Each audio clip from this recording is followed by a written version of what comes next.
ఐతు అని యవనస్తుడు కిటికీలో కూర్చున్నాడు.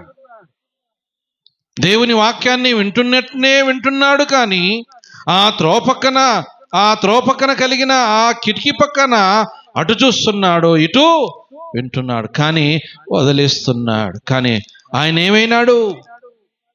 వాక్యం అతనిలో లేదు కనుక నిద్ర ఎక్కువ భారం కలిగి ఏమైపోయినాడు? పడిపోయినాడు.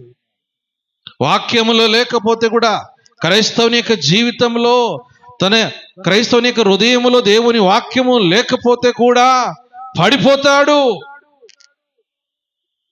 దేవుని వాక్యం చెప్తున్నది, దేవుని వాక్యం ఎల్లప్పుడూ నిలిచి ఉండాలి.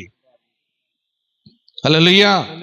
దేవుని వాక్యం ఎల్లప్పుడూ హృదయములో నిలిచిపడాలి, ముద్రించబడాలి.